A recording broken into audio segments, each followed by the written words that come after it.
Dragon Age Origins was rated M for mature by the ESRB and contains blood, intense violence, language, partial nudity, and sexual content. Viewer discretion is advised. Hello everyone, my name is Amaronith and I play games for the internet, and today we're playing Dragon Age Origins. It's time for another Codex reading, now that we have secured the assistance of the Dalish elves. And oof. So let's begin with creatures, starting with Article 2, Arcane Horror. Upon ascending to the second floor of the tower, we were greeted by a gruesome sight, a ragged collection of bones wearing the robes of one of the senior enchanters. I had known her for years, watched her raise countless apprentices, and now she was a mere puppet for some demon. Transcribed from a tale told by a Templar in Antiva City, 713 Storm. Demons, of course, have no form in our world. When they enter, either where the veil is particularly thin or through blood magic summoning, they must take possession of a body. When a pride demon takes control of the corpse of a mage, an arcane horror is born. Although they appear to be little more than bones, these are fierce creatures, possessing not only all the spellcasting abilities of a living mage, but also the capacity to heal and even command other animated corpses.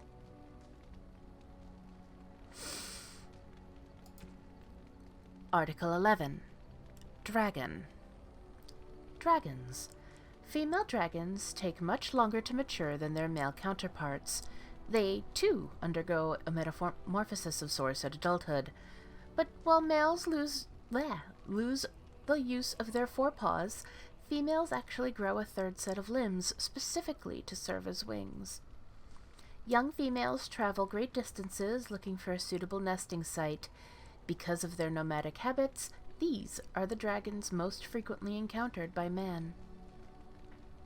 Article 13. Ghoul. What the blight does not destroy, it corrupts.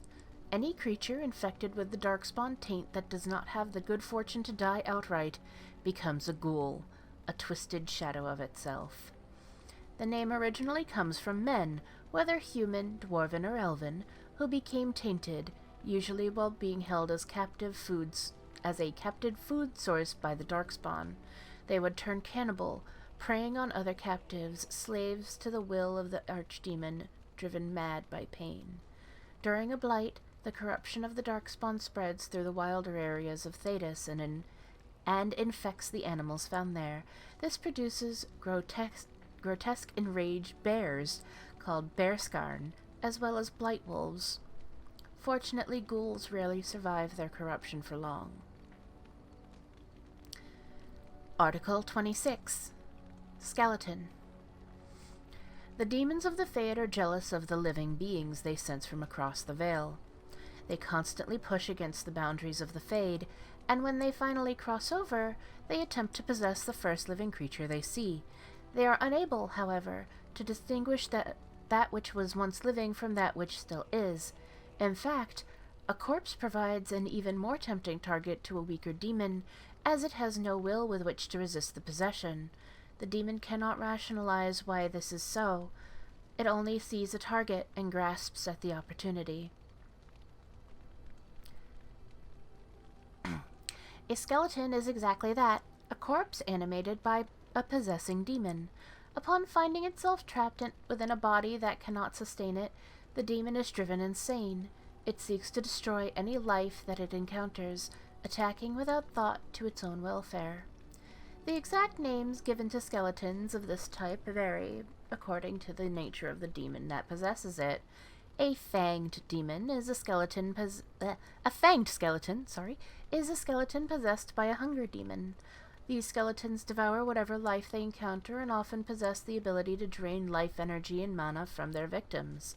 A shambling skeleton is a slower-moving skeleton possessed by a sloth demon, able to bring entropic powers against its opponents, slowing them and even putting them to sleep. More powerful demons have been known to command skeletons, but at that level they are known by other names, revenants and arcane horrors, to name two. Article 29, Wild Sylvan. For demons crossing over into our world, mankind is not always the preferred prey. Possessing humans means risking encounters with powerful mages and Templars, as well as other complications. Some demons find it far easier to seek out animals or even plants, assuming that these will make suitable hosts as humans.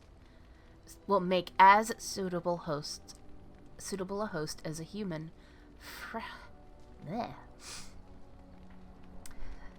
Those that possess trees are known as wild Sylvans. Generally only demons of rage, the weakest of the demon hierarchy. Generally only demons of rage, the weakest of the demon hierarchy, will become a Sylvan. Once they do, they must spend a great deal of time twisting and molding the host in order to make it mobile. And once they have the Sylvan is a powerful and deadly opponent. Other, more intelligent spirits have also been known to become Sylvans, and are generally much less violent, but these are rare. Slow but immensely powerful, wild Sylvans prefer to lay in ambush, waiting for a victim to become lost, tired, or trapped before closing in for the kill. They hide among regular trees, nearly undetectable until they begin to move and to reach. When they do come to life, as some travelers say, they stand tall, roots forming into legs and feet and branches stretching out into lashing arms. When not presented with a living target, however, it has been noted that Sylvans often fall into a form of dormancy, perhaps brought on by the nature of their tree host. While mobile, they normally return to wherever they were rooted once their prey has been killed. For both these reasons, a forest that has Sylvans within can become incredibly dangerous to pass through for very long periods of time. And finally, Article 30, Werewolf. And Dane he stood his ground, the fanged beast approached. He saw the rage within its eyes, the wolf that once was there. The sword he raised, merciful death be praised, to the Maker went his prayer. From the popular telling of Dane and the Werewolf, a legend of Ferelda circa 450 Black. Ferelden lore is full of instances where these creatures have plagued the countryside. Wolves possessed by rage demons and transformed into humanoid monsters with incredible speed and strength, able to spread a curse to those they bit and those they bit that would drive them mad with unthinking fury. In this enraged state, a human host can likewise become possessed and be transformed into a feral, wolf-like beast. Tales differ on these werewolves of human origin, some claiming that their transformation into a bestial form happens uncontrollably. Some claim the transformation is irreversible. As is often the case with demonic tales, both versions were most likely true at some point. The ability of normal dogs to detect a werewolf even when it is in a human guise is what first led the Fereldans to adopt dogs as indispensable companions in every farmhold. The alliance between humans and regular wolves is the subject of the popular Ferelden folktale Dane and the Werewolf. The actual hero Dane led a crusade to eliminate the werewolf threat during the early Black Age, and while werewolves have never assumed the same prominence since, there have still been reports of individual packs lurking in remote forests.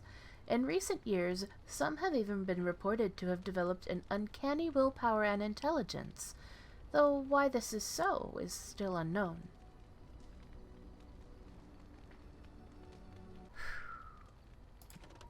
Items. Article 35. Archons of the Imperium. Archon Denarius of Tevinter journeyed...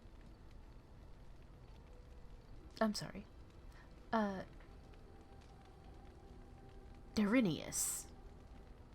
Denarius is someone else entirely. Archon Darinius of Tevinter journeyed deep into the lightless realm of the dwarves and there forged a covenant with Endrin Stonehammer, lord of the Dwarven Empire. As a symbol of their pact, Endrin gave the Archon a pair of rings, one that shone like the evening star, and one as luminous as the dawn. So long as the rings were united, Darinius need fear nothing, for the friendship of the dwarves is a mighty sword and shield. The Archon wore the rings of dawn and dusk for 20 years, never removing them, and when he died, they were cut from his fingers by magisters squabbling over his vacant throne, then separated, and finally lost. From a book formerly in the possession of a hermit. And Article 37, Ancient Elven Armor. Before the fall of Arlathan, even before Arlathan itself, the civilization of the elves stretched across all of Thedas like a great indolent cat. This armor was made for the temple guards in a time when the creators still spoke to the elves. The techniques of its forging, even the name of the metal it is forged from, had long since faded from memory.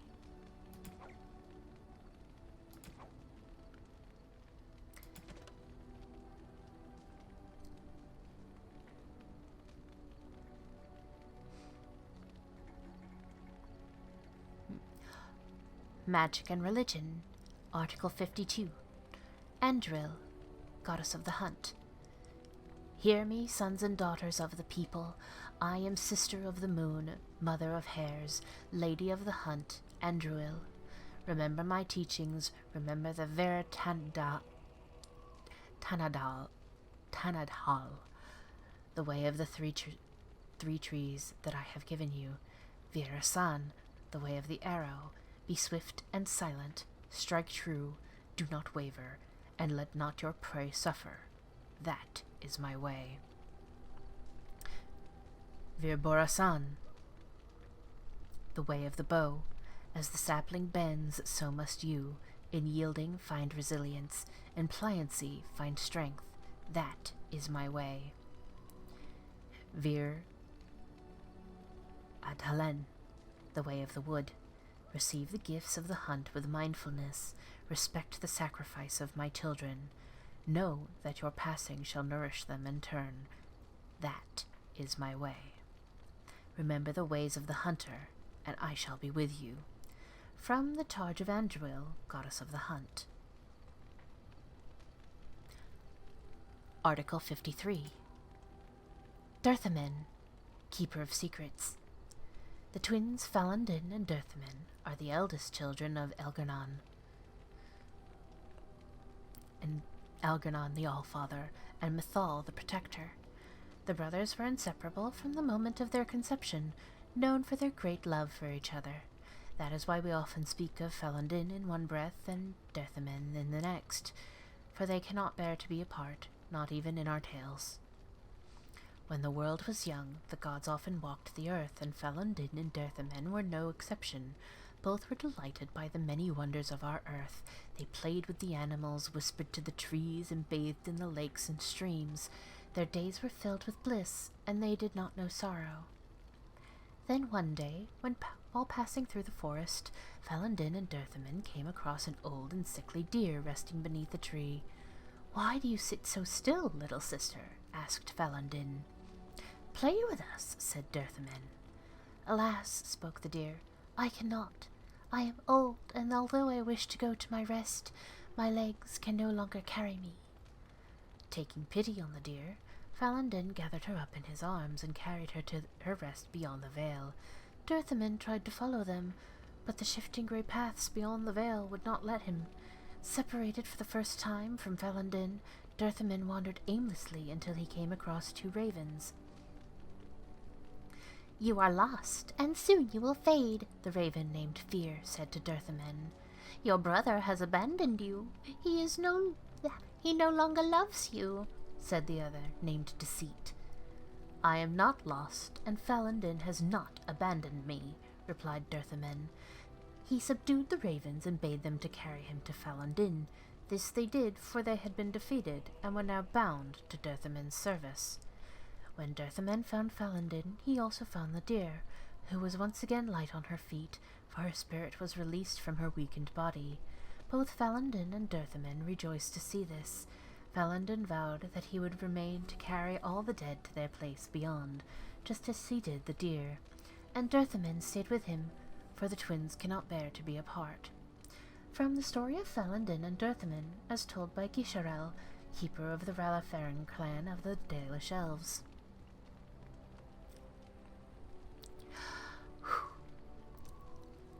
Article 54.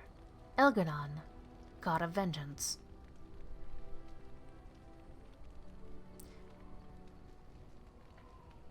Long ago, when time itself was young, the only things in existence were the sun and the land. The sun, curious about the land, bowed his head close to her body, and Elgar'nan was born in the place where they touched. The sun and the land loved Elgar'nan greatly, for he was beautiful and clever. As a gift to Elgar'nan, the land brought forth great birds and beasts of sky and forest, and all manner of wonderful green things. Elgar'nan loved his mother's gifts and praised them highly, and walked amongst them often. The sun, looking down upon the fruitful land, saw the joy that Elgar'nan took in her words, and grew jealous. Saw the joy that Elgar'nan took in her works, and grew jealous. Out of spite, he shone his face full upon all the creatures of the earth had created, and burned them all to ashes. The land cracked and split from bitterness and pain, and cried salt tears for the loss of all she had wrought. The pool of tears cried, for the land became the ocean, and the cracks in her body the first rivers and streams. Elgar'nan was furious at what his father had done, and vowed vengeance. He lifted himself into the sky and wrestled the sun, determined to defeat him. They fought for an eternity, and eventually the sun grew weak, and while Elgar'nan's rage was unabated. Eventually Elgar'nan threw the sun down from the sky and buried him in a deep abyss created by the land's sorrow. With the sun gone, the world was covered in shadow, and all that remained in the sky were the reminders of Elgar'nan's battle with his father, drops of the sun's lifeblood which twinkled and shimmered in the darkness. From the Tale of Elgar'nan and the Sun, as told by Gisharel, keeper of the Vallaslin clan of the Dalish Elves. Article 55. Falon'Din, Friend of the Dead, the Guide. O Falon'Din, Lethanavir, friend to the dead, guide my feet, calm my soul, lead me to my rest. In ancient times the people were ageless and eternal, and instead of dying would enter the Uthenera, the long sleep, and walk the shifting paths beyond the veil of Falon'Din and his brother Dirthamen. Those elders would learn the secrets of dreams, and some returned to the people with newfound knowledge. But we quickened and became mortal, those of the people who passed and walked with Falon'Din into the beyond and never returned.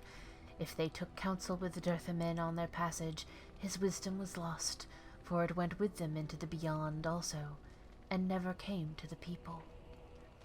Then Fen'Harel caused the gods to be shut away from us, and those who passed no longer had Falon'Din to guide them, and so we learned to lay our loved ones to rest with an oaken staff, to keep them from faltering along the paths, and a cedar branch to scatter the ravens named Fear and Deceit, who were once servants of Dirthamen, now without a master, as told by Gisharel, keeper of the Vallaslin clan of the Dalish Elves.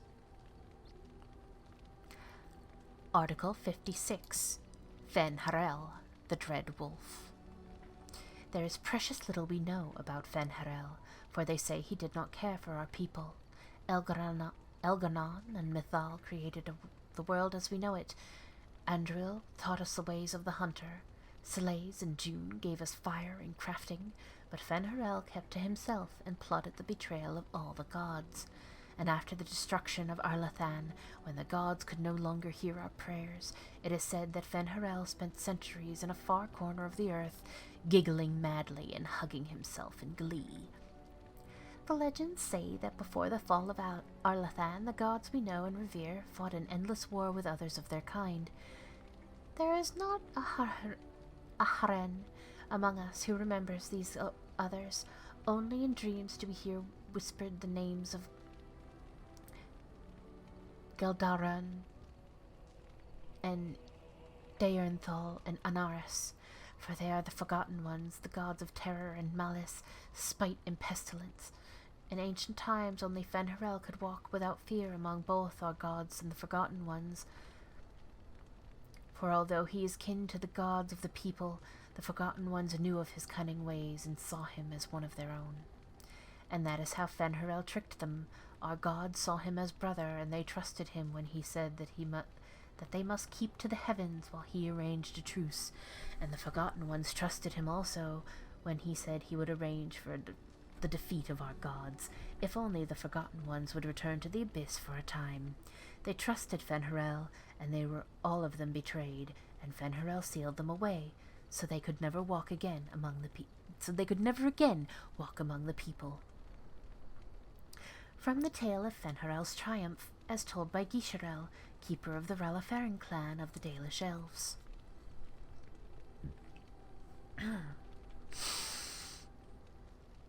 Article 58.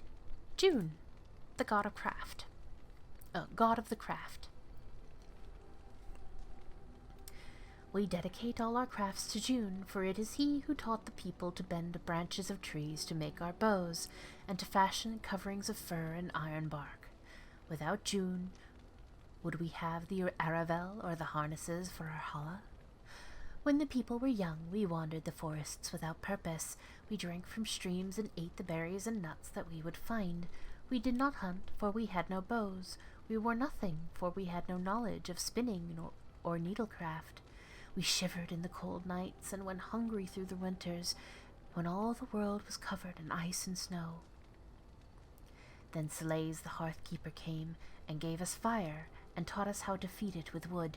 June taught us to fashion bows and arrows and knives so that we could hunt. We learned to cook the flesh of the creatures we hunted over Sylaise's fire, and we learned to clothe ourselves in their furs and skins, and the people were no longer cold and hungry, as told by Gisharel, keeper of the Vallaslin clan of the Dalish Elves. Article 60. Sylaise the Hearthkeeper. Sylaise the Hearthkeeper is seen as the sister of Andruil the Huntress. While Andruil loved to run with the creatures of the wild, Sylaise preferred to stay by her home tree, occupying herself with gentle arts and song. It is Sylaise who gave us fire and taught us how to use it. It is Sylaise who showed us how to heal with herbs and with magic, and how to ease the passage of infants into this world. And again, it is Sylaise who showed us how to spin the fibers of plants into thread and rope. We owe much to Sylaise, and that is why we sing to her when we kindle the fires, and when we put them out. That is why we sprinkle our Aravels with Sylaise's fragrant tree moss, and ask that she protect them and all within, as told by Gisharel, keeper of the Vallaslin clan of the Dalish Elves.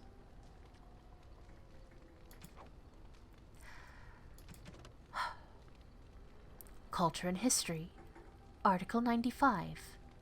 The Long Walk.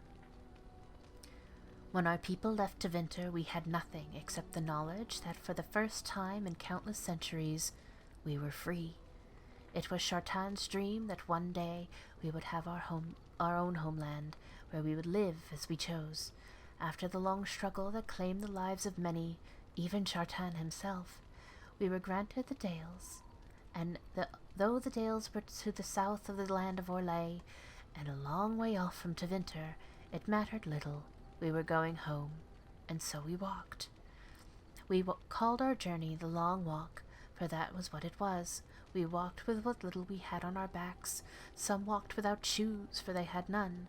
Whole families, women with infants, and the old and young alike, all of them made their way across the land on foot, and if one of our people could no longer walk, we carried him. or sometimes left him behind.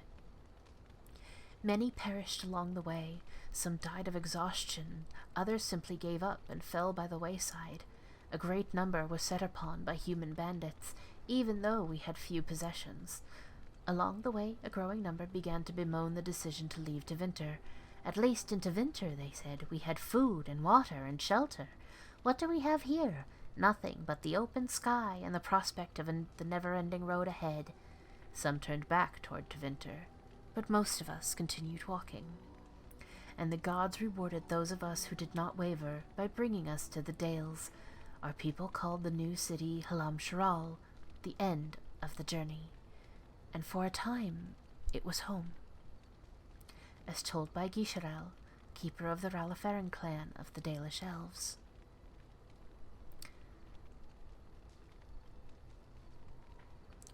Article 96. Uthenera. Or Uthenera. Yeah.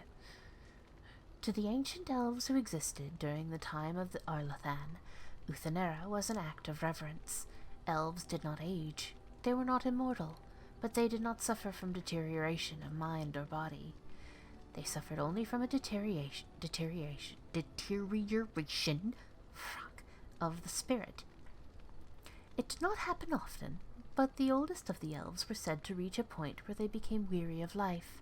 Memories became too much to bear, and rather than fade into complacency, they voluntarily stood aside to let newer generations guide their people. Uthenera means the long sleep, in which the elder would retire to a chamber that was 1 part bed and 1 part tomb. To great ceremony from all extended family, the elder would succumb to a slumber from which they would not wake for centuries, and often never. In time, the body would deteriorate and the elder would die in truth. All the while, family would continue to visit the chamber to pay respect to one who made such a great sacrifice. With the arrival of humans and the quickening of elven blood that ensued, the practice of Uthenera began to fade. When Arlathan fell, it ceased forever.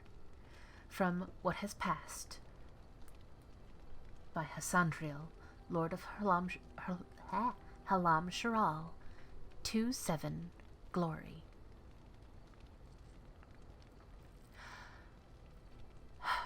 Article 97, Vallaslin, Blood Writing. When the children of our people come of age, they earn the privilege of wearing the Vallaslin, the blood writing. It sets us apart from the Shemlin, and from the elves who have thrown their lot in with them. It reminds us that we will never again surrender our traditions and beliefs. The ritual deserves great reverence. The one who is to gain the Vallaslin must prepare by meditating on the gods and the ways of our people, and by purifying the body and the skin. When the time comes, the keeper of the clan applies the blood writing. This is done in complete silence. Cries of pain are signs of weakness. If one cannot tolerate the pain of the blood writing, they are not ready to undertake the responsibilities of an adult. The keeper may stop the ritual if they decide that the one gaining the Vallaslin is not ready.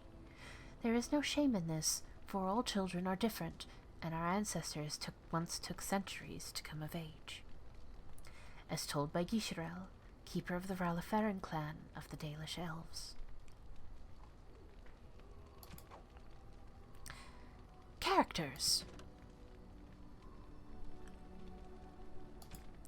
Article 162. Alistair. You know, one good thing about the Blight is how it brings people together. Alistair was a novice Templar when Duncan recruited him into the Grey Wardens, or rescued him, as Alistair would say. His mother was a serving girl who died when Alistair was very young. He was raised by Elgar'nan, Earl of Redcliffe, for a time. The Earl's wife, Isolde, suspected the reason her husband took an interest in the welfare of a servant's child was that Alistair was Eamon's son. She insisted that the boy be sent away to the Chantry. Article 184. Sten. Either you have an enviable memory or a pitiable life, to know nothing of regret. The Northern Islands are remote, lush jungles that harbor cities rumored to be the most extraordinary ever built. These are the lands of the Knori, lands that no foreign eyes ever see. Only the stories of the 3 exalted marches waged against the giants that have reached the south, until the arrival of Sten. The stoic giant in the cage was surely the strangest thing people of Lothering had ever seen, until the blight struck. He was sent with a small group of Qunari soldiers to investigate the blight and report back. Outside Lothering, they were ambushed by darkspawn. They fought off the attack, but only Sten survived. Farmers found him dying and took him in, but when he awoke, alone and unarmed, he panicked, killing the entire family.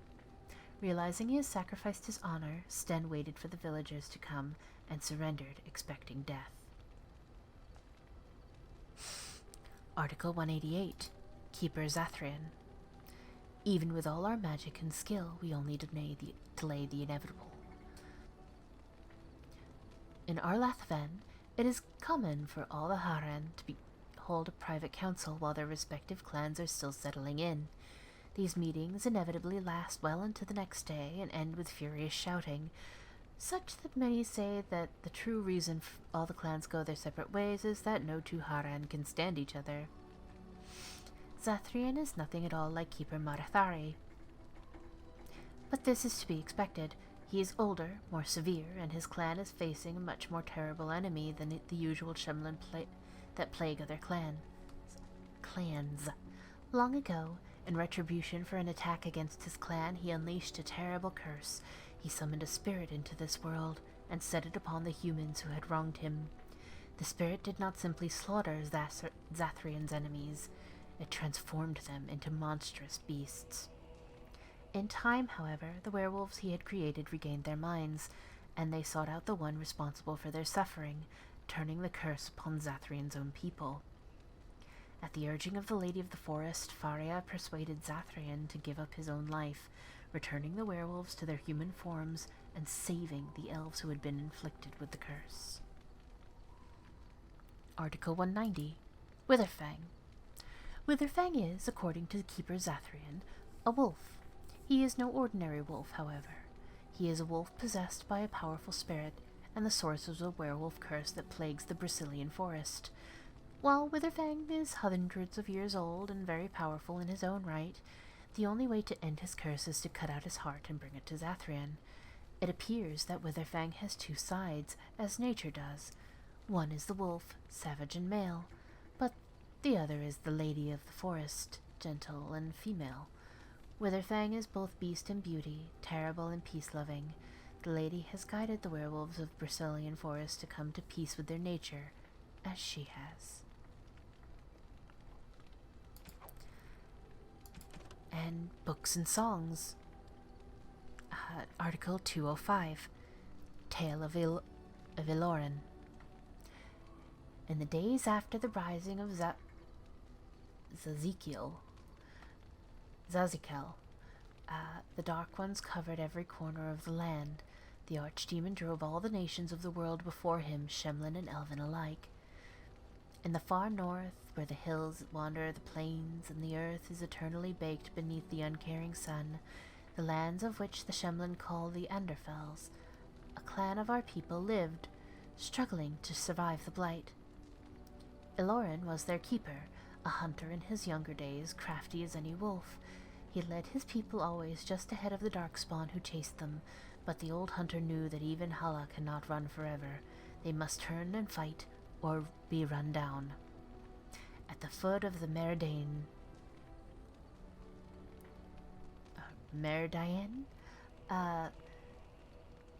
the darkspawn cornered Aeorn's clan. That night, the moon was strangled by clouds, the earth concealed by a dread mist that rose out of nowhere, so that the Elven could not tell up from down.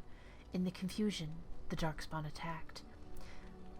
But Iloren had prepared for them. All around the camp, the hunters had strewn dry grass, brush, and brambles, and when the sound of rustling footfalls began, Iloren and the other Haran called upon the old magic. They struck out with lightning, and though the bolts missed the darkspawn, they hit their target all the same. The sea of kindling lit, and not one of the dark creatures made it through the fires to reach Iloren's clan. From the Tale of Iloren, written by Zathrian as it has been passed down from keeper to keeper for generations. Article 217. Uthenera. In Uthenera. Haharin na melana sahalin ema ir abelas. Soverinan isala hamen venan him dorfelas in Uthenera narevas. Vir sulanen vir Dirthamen, vir samela la numen, vir lath su Thavenin, translated from the Elven tongue. Elder, your time is come. Now I am filled with sorrow. Weary eyes need resting. Heart has become gray and slow, and waking sleep is freedom.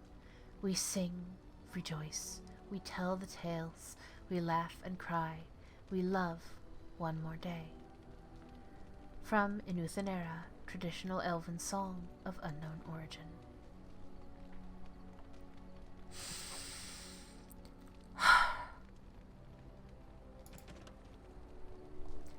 That's all for now.